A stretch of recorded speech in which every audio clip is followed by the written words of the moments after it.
air dry clay. I wonder what we're doing today. I'm wanting the track to look sunken, or more like, a better way to describe it would be the ground cover of filth, muck, sort of everything in between. It's built up to the rail height over the years that this scrapyard's actually been operating. And for this, I'm using the products known as air drying clay, and the specific one I've chosen is DAS clay. That's DAS clay. You can get it in white, you can also get it in terracotta. I've chosen white, but as this is a scrapyard, it's not going to stay white. It's just white temporarily. As for scrapyard scenery, I have finally decided on what I'm going to do. And what I'm going to do is treat this board as if it's two boards. For example, split it down the middle. Now, the right hand side, I want it to be a loco or a railway related scrapyard.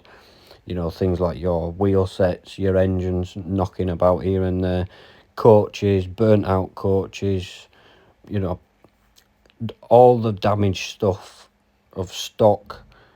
Treat it more like a train, locomotive, breaker's yard. As for the left hand side, I can best describe this as a general public scrapyard. So if yourself or myself headed down the local scrapyard, what we're going to see? Well, we're going to see cars, we're going to see washing machines, we're going to see corrugated sheets and all that sort of stuff. And that's what I've decided to do. So we've got a right hand side and a left hand side to this one. At this stage in the video, you can see I am rolling some stock on the track. It's an old piece, and this is highlighting to me any areas where the flanges are catching by leaving grooves in the DAS clay. And I'm just going to wet my finger, smooth them grooves out, and then try that rolling stock once again. I'm now at the stage where I'm going down the side of the track, and you're probably thinking, if you've watched the videos on modular 1, why didn't I just choose to do a hard standing in that technique using the grey card like I did in that one? Well, that's all well and great, but board 1, I was really happy with it, don't get me wrong. It's not the look I was after for this one. It's too neat, I guess, and too sort of perfect, if you get what I'm trying to say. With this being a scrapyard, it's not meant to represent that. It's representing filth, dirt, grime. Like I said before, it's built up to track height over the years, and I don't want it to be perfectly level. It's not meant to be. It's meant to be lumpy, it's meant to be bumpy, it's meant to be rough and ragged. You can see that in the middle of this track, I've actually left sleepers showing. You know, there's a full sleeper here, there's a half sleeper there, and I'm going to damage some of these sleepers and make it look like it's just been abused and abused over the years. And this is the whole idea of the scrapyard. Get that rolling stock out one more time and just double check. This time there's no grooves left behind, so I'll get that far edge done down the sides and we're done with this bit to dry. Looking at the left side of the board now, this is the yard entrance, and this is where Dave, the local scrapman, will come in, drop off his load and get a nice big payday. As you can see, there's tyre grooves in there. Uncle Peter, I'm sorry, I used one of your dumper trucks, but I did clean it. If you do this, use an old die-cast vehicle, because it's a nightmare to get out of the wheel treads. Now, the next part of this video is going to be a live commentary, and I'm going to show you everything I do to get this DAS clay to work for me. Start off by saying you can actually put PVA down before you put any clay down, and you might find that this helps that the clay just helps grab the baseboard. I'm not having any issues with it at the minute. If I do later on, then I will use that technique. But working with small little bits, just small segments, that's all you need. I'm going to sort of roll it out and just press it, and then it's just a case of pressing it in. Not dragging your finger, just pressing it in. Once it's got a bit of a hold, I'm going to wet his finger, and then we can start to rub and press down as well, and this will drag it out without pulling the clay out of place. Bit messy, but it's fine.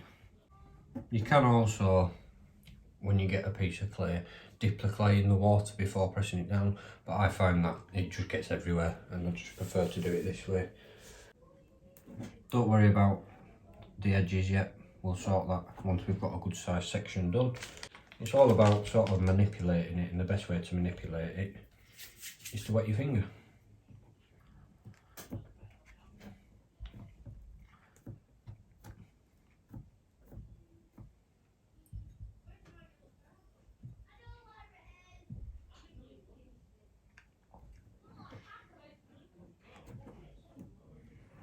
Now, as it's air dry clay, it does take longer than you think to dry, so you do not need to rush this. Like, it's now the following day since I did this. Is that in camera shot? Yes. So it's the following day where I did this piece of track. That's rock hard there, but that bit there, that bit's still a bit squidgy. Most of it's set, but there is the odd bits that are a bit squidgy.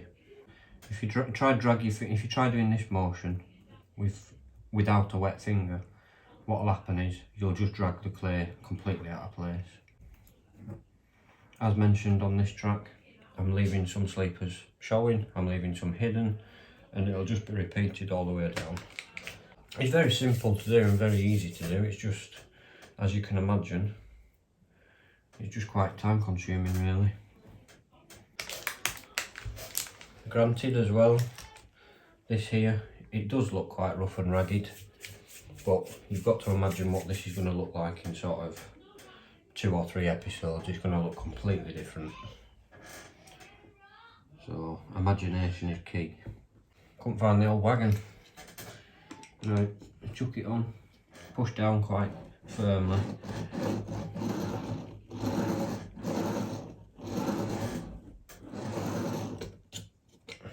Check for any grooves, and there is some just on this section here, so we'll just pull a little bit off, a little bit more, like so. This should be the last test.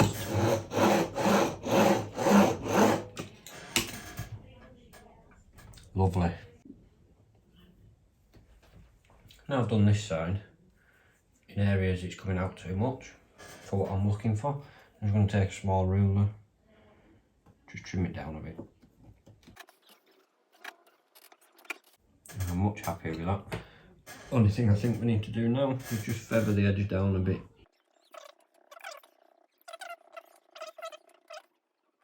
I've made a bit of a boo-boo. Can you tell what it is? I said I was going to ballast this, didn't I, as it's the main line in and out through the scrapyard. So I'm going to see how easy it is to lift. But it's going to be a nightmare because it's between all sleepers.